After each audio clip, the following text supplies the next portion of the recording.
Good morning, everyone. It's Thursday, July 9th from the San Antonio Express News. My name is Luis Vasquez, and this is your Express Briefing. All of the stories you need to know to start your day. Today, you can expect mostly sunny skies with a high of 101. Potentially record-breaking heat is on its way to San Antonio, according to the National Weather Service. Forecasts predict temperatures could reach 104 degrees on Sunday and Monday in San Antonio. And now, let's get started with the top headlines for the day.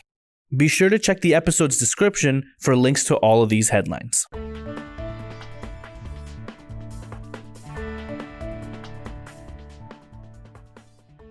The modern era of San Antonio's hospitality industry, the era of big crowds coming for big conventions and spending big dollars in big-name hotels, effectively began when the Palacio del Rio Hotel opened for the Hemisphere in 1968.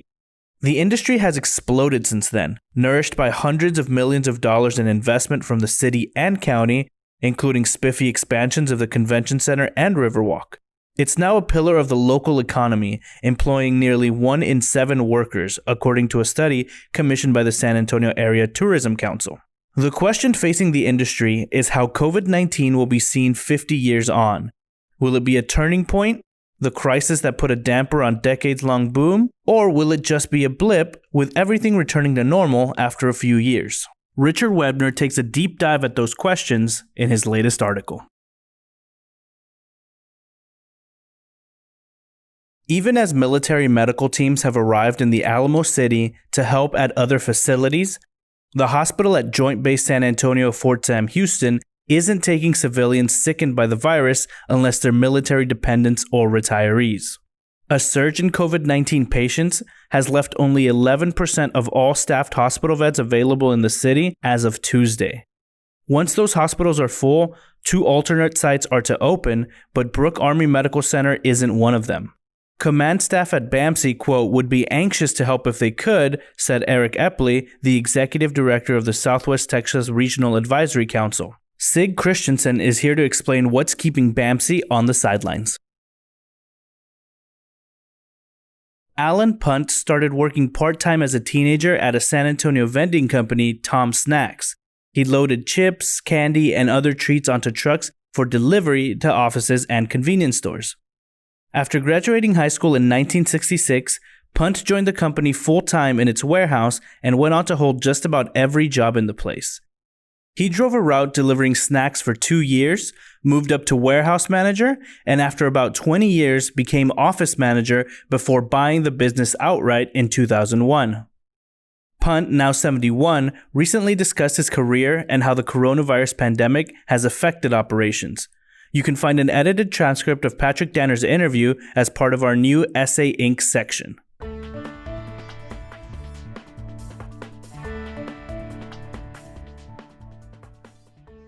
When the National Organization for Women, or NOW for short, called Lydia Caramillo for names of modern-day suffragettes, the president of the Southwest Voter Registration Education Project ticked off several names except her own. When NOW contacted Caramillo's nominees, they all pointed back to her. Then, on July 3rd, as the nation readied to celebrate its independence, Caramillo was recognized as one of NOW's 100 Sisters in Suffrage in a countdown to August 25th, the 100th anniversary of the 19th Amendment. Columnist Elaine Ayala rattles off Caramillo's professional success before looking closer at some personal stories about the resolute daughter of immigrants. To keep readers up to date on the path of COVID-19, the Express News built a dashboard of interactive graphics showing the spread of the virus in the San Antonio area, Texas as a whole, and across the United States. You can find that dashboard at expressnews.com and in the link in the episode's description. Next up are your need-to-know headlines. You can find all of these headlines and more inside your Express News subscription.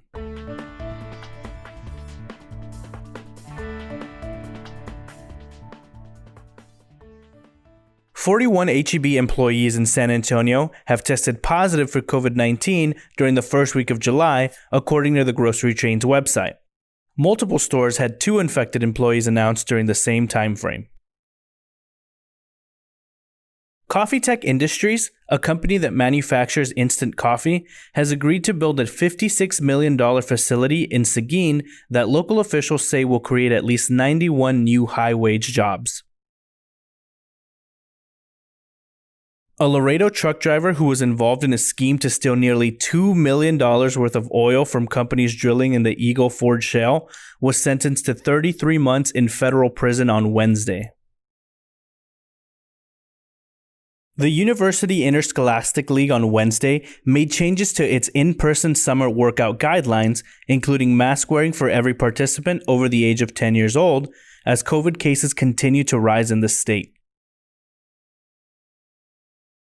The Express News editorial board writes, quote, "The story about NASCAR and driver Bubba Wallace was fading away until summoned by Trump's dog whistle in his newfound role as defender for the preservation of all Confederate symbols."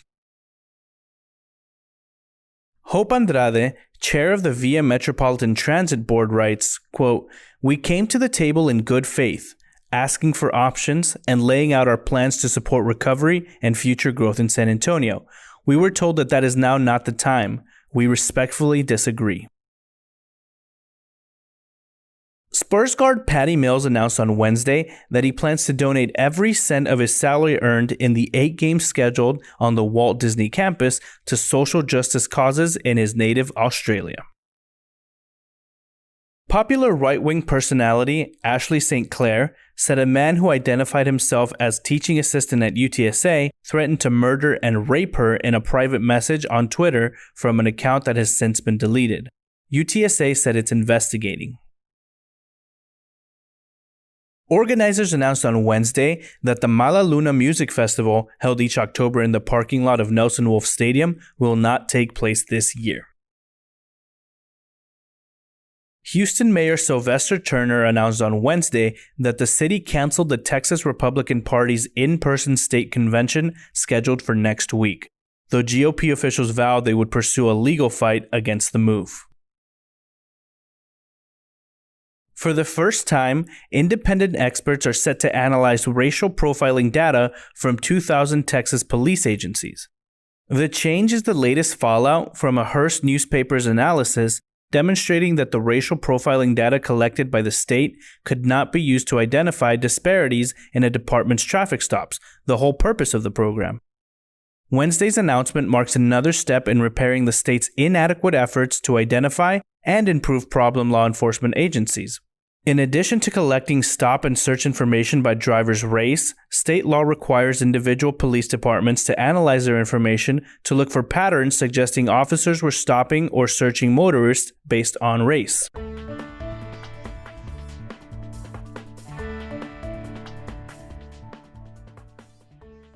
San Antonio actor James Roday is returning with an all-new Psych movie on NBC's streaming service, Peacock.